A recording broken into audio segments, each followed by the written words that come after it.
નમસ્કાર. આપણે જે કંઈ કાલે એક વાર્તા સાંભળી હતી શિયાળની. પૂરી ખાવા માટે અલગ અલગ પેંતરા રચે છે.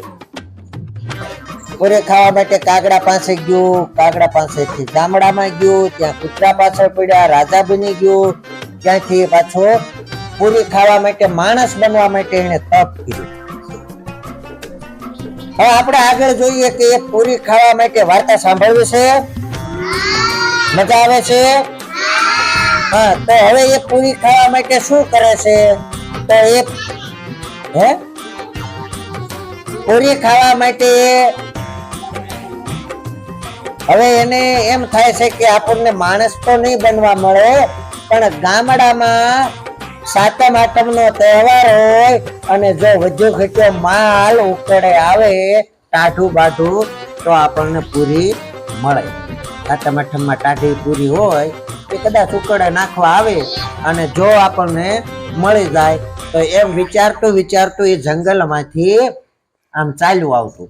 પાછી એને બીક લાગી કે નહીં ને પાછા પેલા કૂતરા પાછળ પડશે તો, એટલે એ બીતું બીતું આવતું. પણ એને ભૂખ ફૂલ લાગી હતી. કેવી લાગી હતી? બહુ ભૂખ લાગી હતી, બહુ ભૂખ લાગી હતી. એને બહુ ભૂખ લાગી હતી, પૂરી ખાવી હતી, પૂરી ખાવી હતી અને પૂરી જ ખાવી હતી. તો એ પૂરી ખાવા માટે ગામડા બાજુ ચાલ્યો આવતો. ત્યાં એક ખેતર આવ્યું. શું આવ્યું? પાંચા પટલ નું ખેતર આવ્યું અને એ ખેતરમાં લીલીછમ દ્રાક્ષ અને ઊંચો મેળો બનાવેલો અને મેળા ઉપર લટર પટર દ્રાક્ષ બાંધેલી. અને શિયાળે તો આમ દ્રાક્ષ જોઈ, આહા દ્રાક્ષ, આજે તો પૂરી જવાય દો, પેલા દ્રાક્ષ ખાઈ લો. એ તો ઠેકડો મારી અને ગયો ખેતરમાં. પાંચા પટલના ખેતરમાં જોયું, તડકાનો સમય હતો, કોઈ દેખાતું નહોતું. એટલે એને મેળામાં દ્રાક્ષના વેલા આધર મેળા ઉપર ચલાવ્યા હોય તો મેળા ઉપર જોયું કે આહા મસ્ત મીઠી દ્રાક્ષ દેખાય છે. તો એને આજુબાજુ જોયું, કોઈ છે નહીં. તો હવે શું કરવું? તો એને એ દ્રાક્ષને પકડવા માટે એક ઠેકડો માર્યો. શું કર્યો? ઠેકડો માર્યો. પણ દ્રાક્ષ ઊંચે હતી, આંબી શક્યો નહીં. પાછું આજુ જોયું, બાજુ જોયું, આગળ જોયું, પાછળ જોયું, કોઈ છે નહીં ને, કોઈ નહોતું. એટલે પાછો એને ઠેકડો માર્યો. પણ દ્રાક્ષનો વેલો ઊંચો હતો, એમ શિયાળના હાથમાં આવે એમ નહોતો. પાછું એને આગળ પાછળ ઉપર નીચે બધી બાજુ જોઈ લીધો અને પછી પાછો એને ઠેકડો માર્યો. ઠેકડો ઉપર ઠેકડો, ઠેકડા ઉપર ઠેકડો, એમ બધું ઠેકડા મારવા દ્રાક્ષને લેવા માટે. પણ દ્રાક્ષ તો બહુ અધર હતી, એ શિયાળના હાથમાં આવે એમ નહોતી. શિયાળ ભાઈ તો ઠેકડા મારી મારી અને પરસેવે રેબઝેબ થઈ ગયા. શું થઈ ગયા? પણ એના હાથમાં કઈ દ્રાક્ષ આવી નહીં. એને તરસ પણ એટલી લાગી હતી. હવે કરવું શું? તો એને એમ કર્યું. શું કર્યું? દ્રાક્ષ તો એના હાથમાં આવતી નહોતી. એટલે એને શું કર્યું કે આવી ખાટી દ્રાક્ષ કોણ ખાય? ચાલો ચાલો આપણે તો પૂરી ખાવી છે. શું ખાવું છે? પૂરી. દ્રાક્ષ ખાટી હતી? ખાટી હતી ના, પણ શિયાળે શું લેવા ખાટી કીધી? એના હાથમાં આવી નહીં એટલે શું કીધું? ખાટી છે. પછી શિયાળ કે આવી ખાટી દ્રાક્ષ આપણે ખાવી નથી, ચાલો મારે તો પૂરી જ ખાવી છે. એમ કરતો કરતો પાંચા પટલની ઝૂંપડી હતી એ બાજુ થઈને ચાલ્યું જતું હતું. હવે ત્યાં પાંચા પટલ ઓલા ઠાલિયાના બંધાળે. ઠાલિયા તમે જોયા છે? ઠાલિયા ઓલા દાદા લગ્ન પ્રસંગમાં ઓલા લોટામાં પલાળી અને પછી રૂમાલમાં નિસોવીને પીવે. તો એ ઠાલિયાના બંધાણી પાંચા પટલ. એટલે એના ઠાલિયા આમ નાખેલા બહાર ઉકળા બાજુ. અને એ વરસાદ થયો હશે અને નાળિયેરની કાછલીમાં એ ઠાલિયાનો કહ જામી ગયેલો. બરાબર ના ઠાલિયા પલળી ગયેલા, કેપ દાર થઈ ગયેલા. દારૂ કરતા આમ ઓલા નશા વાળા. અને શિયાળ ચાલતું ચાલતું ત્યાંથી નીકળ્યો, એને તરસ લાગી હતી બરાબર ની. એને એમ થયું કે લેને હું ક્યાંક પાણી મળે તો પી લઉં. અને પેલા થાલિયા ભરેલી કાચલી, નાળિયેરની કાચલી જોઈ, ઓહો આમાં તો મસ્ત મીઠું પાણી છે ને, લે હું પી લઉં. અને શિયાળે તો લબરૂક લબરૂક લબરૂક લબરૂક લબરૂક પાણી પી લીધું. પાણી હતું શું હતું? પેલા કહુંબો. શું હતો? કહુંબો. અને એ શિયાળને નશો સીડ્યો. શું સીડ્યો? નશો. જેમ દારૂ પી ગયો એ માણસ અને ડોલતો ડોલતો આવે ને, એમાં શિયાળને નશો સીડ્યો. અને આખું શિયાળ ડોલતું ડોલતું હાલ્યું જાય છે. આમ આમ પગ મૂકે ને તો પગ કાબુમાં નથી રહેતો. આમ આમ આમ આમ પગ મૂકતું મૂકતું ચાલ્યું જાય છે. ચાલતા ચાલતા ચાલતા ચાલતા એક નાનું એવું તળાવ હતું. તળાવની પાળ ઉપર ચડીને બેઠો. અને પછી તો ભાઈ એને એવો નશો ચડી ગયો કે એને એમ થઈ ગયું હું જ રાજા છું. હું છું? હું રાજા છું. એટલે પાળ ઉપર આમ બેઠો, પલાઠી વાળે ના કડાક સીધો ટટાર. અને એક સસલું પાણી પીવા આવ્યું.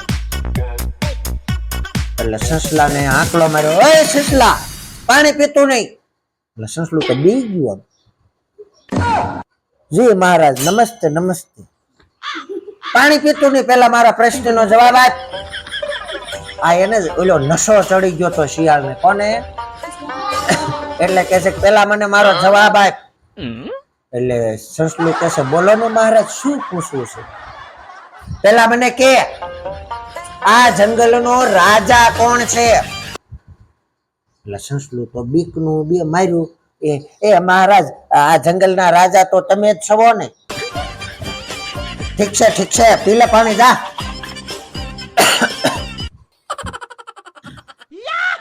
એટલે સસલું પાણી પીવા માંડ્યું. પાણી પી અને એ પાછું જતું રહ્યું. હવે થોડી વાર થઈ અને ત્યાં બે હરણિયા પાણી પીવા આવ્યા. અને શિયાળ તો હાંકલો માર્યો, એ હરણના બચ્ચા પાણી પીતો નહીં, ત્યાં જ ઉભો રહેજે. હરણિયા તો બે બી ગયા. હે આ કોણ બોલ્યું? આમ જોયું ઉપર પાડ ઉપર, લે આ તો શિયાળ. જી મહારાજ. બંને હરણ તો મંડ્યા પગે લાગે. મહારાજ વાળા પેલા મારા પ્રશ્નનો જવાબ દે. જવાબ દે પછી જ પાણી પીવા મળશે. જી મહારાજ બોલો. આ જંગલનો રાજા કોણ છે? બોલ આ જંગલનો રાજા કોણ છે? આમ દાજ ચડાવીને આમ ડોળા કાઢીને બોલ્યા. એટલે ઓલા હરણ, જી મહારાજ આ જંગલના રાજા તો તમે જ છો મહારાજ, તમે જ છો. ઠીક છે પી લો પાણી. બંને પાણી પીધું. ત્યાંથી ચાલતા થયા. હવે શિયાળને તો એક તો ઓલો નશો ચડી ગયેલો. શું? કહુંબાનો નશો હતો. અને એમાં સસલું અને હરણ મહારાજ કહીને ગયા એટલે ફૂલાઈ ગયું ને. હવે તો કોઈને જંગલમાં કોઈ આ તળાવની અંદર કોઈને પાણી ન પીવા દો એમ મીંડું કરવા. એટલે તળાવની પાળ ઉપર બેઠો ધ્યાન રાખે છે કે કોઈ તળાવમાં આવીને પાણી પી જવા જોઈએ નહીં. થોડીક વાર થઈ અને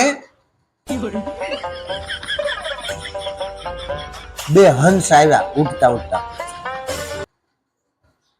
એટલે શિયાળ તો બેઠ, એ હંસલાવ પાણીની અંદર કરતા નહીં. હંસલાય બી ગયા. હે આ વળી કોણ? જોયું કાં તો શિયાળ. જી મહારાજ કેમ વાળાવ? બહાર નીકળો. પેલા મને જવાબ આપો. આ જંગલનો રાજા કોણ છે? એટલે પેલા હંસ તો બંને પગે લાગી, જી મહારાજ એ જંગલના રાજા તો તમે જ છો. ઠીક છે હવે જાવ નાઈ લો. અને પેલા બે હંસ તળાવમાં અંદર પડ્યા અને એ મજાના નાવા માંડ્યા. અને હવે તો શિયાળ તો એટલું બધું ફૂલાઈ ગયું